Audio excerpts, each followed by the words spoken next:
আসসালামু আলাইকুম রহমতুল্লাহি ওয়া বারাকাতুহু। সম্মানিত ভিউয়ার্স, কেমন আছেন? আশা করি সবাই ভালো আছেন। তো ভিউয়ার্স, আজকেও কিছু গুরুত্বপূর্ণ শব্দ নিয়ে আলোচনা করব। এখন সেই গুরুত্বপূর্ণ শব্দগুলো হচ্ছে প্রস- প্রশ্নবোধক আর কি কিছু শব্দ, যে শব্দগুলো দিয়ে প্রশ্ন করতে হয়, এই শব্দগুলো নিয়ে মূলত আজকে আলোচনা করব।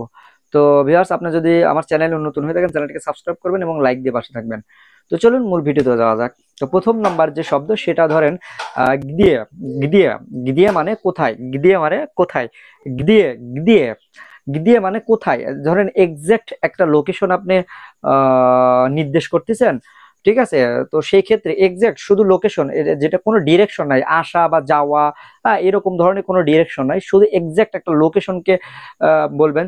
যে বলতে পারেন, এই আমার বইটা কোথায়, আমার মোটরসাইকেল কোথায়, ঠিক আছে, তোমার বাড়ি কোথায়, তোমার বাড়ি কোথায়। যদি এরকম ধরনের প্রশ্ন হয়, তো সেক্ষেত্রে আপনি গিদিয়ে শব্দটা ব্যবহার করতে পারবেন।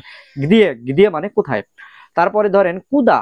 কুদা কুদা মানেও কোথায়, বাট কুদা কুদা এটা একটা ডিরেকশন শব্দ, মানে দিক নির্দেশ করে। ধরেন আপনি কোথাও যাচ্ছেন এটা অর্থ যখন প্রকাশ করবে, তখন কুদা শব্দটা ব্যবহৃত হবে। কুদা মানে কুদাতি, কোথায় যাচ্ছ তুমি, কুদাতি কোথায় যাচ্ছ, মানে এটা দেখেন, কুদাতি তুমি কোথায় যাচ্ছ, ঠিক আছে, কুদাতি তুমি কোথায় যাচ্ছ। তো কোথাও যাওয়া অর্থে যখন প্রকাশ করবেন, তখন প্রশ্ন করতে হলে কুদা শব্দটা ব্যবহার করতে হবে। আতকুদা। আতকুদা মানে কোথায় থেকে। তো আপনি কোথাও থেকে এসেছেন, আপনাকে কেউ প্রশ্ন করলো তুমি কোথা থেকে এসেছো, এই যে কথা একটাই, কোথায়। তো তুমি কোথায় থেকে এসেছো, তখন আপনি বলতে পারবেন, মানে এটা যখন প্রশ্ন করবেন তখন বলতে হবে আতকুদাতে। আতকুদাতে তুমি কোথায় থেকে এসেছো। তো এখানে কোথায় তিনটা, একটা হচ্ছে গিদিয়ে, যেটা কোনো ডিরেকশন নির্দেশ করে না, শুধুমাত্র একজ্যাক্ট লোকেশন, সেটার ক্ষেত্রে গিদিয়ে শব্দটা ব্যবহৃত হবে। আর কোনো জায়গায় যাওয়ার অর্থে গিদিয়ে শব্দটা ব্যবহৃত হবে। কোনো জায়গায় থেকে আসা, যখন এই বিষয়ে প্রশ্ন করবেন, তখন আপনি আতকুদা শব্দটা ব্যবহার করবেন। আতকুদা মানে কোথায় থেকে। ধরেন তারপরে আছে ইস্তো। ইস্তো মানে কি। তো আমরা কি কি, তো এখানে বিষয় আছে কি, ইস্তো মানে কি। তো ইংরেজিতে যে হোয়াট, হোয়াট মানে কি, এই কি শব্দটা রাশিয়ান ভাষায় এটাকে বলে ইস্তো, রাশিয়ান ভাষায় এটাকে বলে ইস্তো। তারপরে ধরেন কখন বা যখন, যখন এটা দিয়ে প্রশ্ন করবেন, তখন আপনাকে রাশিয়ান ভাষায় ইউজ করতে হবে হচ্ছে কাগদা। কাগদা মানে কখন বা যখন। কাগদা, কাগদা মানে কখন বা যখন। কাগদা মানে কখন বা যখন।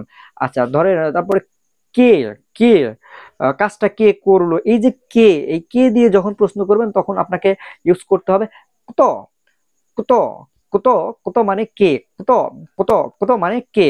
কত কত কত মানে কে। কত কত মানে কে। তারপরে ধরেন কেন। আপনাকে, আপনি কোথাও যাবেন, আপনাকে কেউ জিজ্ঞাসা করতেছে কেন, অথবা আপনি কাউকে জিজ্ঞাসা করছেন কোনো কিছু, সে অ্যান্সার না দিয়ে আপনাকে উল্টা প্রশ্ন করলো কেন। এই যে কেন, এটাকে রাশিয়ান ভাষা বলে পাচিমো। পাচিমো মানে কেন। পাচিমো মানে কেন। তো আপনাকে, আপনার যদি কারোর কাছ থেকে কোনো কিছু জানার উদ্দেশ্য থাকে, কোনো কারণ থাকে, তখন এটাকে এটাকে আপনি বলতে হবে জাসিম। জাসিম মানে জাসিম।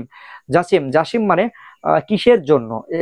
পাচিমো মানে কেন, আর জাসিম মানে কিসের জন্য, মানে কোনো কিছু বলার যদি উদ্দেশ্য থাকে বা কারণ থাকে, তো সেই ক্ষেত্রে আপনি জাসিম শব্দটা ইউজ করবেন, ঠিক আছে। পাচিমো মানে কেন, জাসিম মানে কিসের জন্য। দুটার অর্থ প্রায় সেম সেম। আচ্ছা তারপরে যেটা, সেটা হলো আচিয়ম। আচিয়ম মানে আচিয়ম। আচিয়ম মানে কি সম্পর্কে, অ্যাবাউট। ইংরেজিতে আমরা যে অ্যাবাউট শব্দটা ইউজ করি কোনো শব্দের আগে, যে কি সম্পর্কে, কোনো সম্পর্কে। তো সেই ক্ষেত্রে আপনি প্রশ্ন করতে হলে আপনাকে ব্যবহার করতে হবে আচিয়ম, কি সম্পর্কে, ঠিক আছে, মানে তুমি কি সম্পর্কে জানতে চাও। তো তুমি কি সম্পর্কে জানতে চাও, তো এই যে সম্পর্ক, কি সম্পর্কে, তো এই কি সম্পর্কে একত্রিত যখন প্রশ্ন করবেন, তখন আচিয়ম শব্দটা ইউজ করতে হবে। আচ্ছা তারপরে ধরেন কাক। কাক মানে কেমন। ধরেন কাক ভাস যাবো, তোমার নাম কি।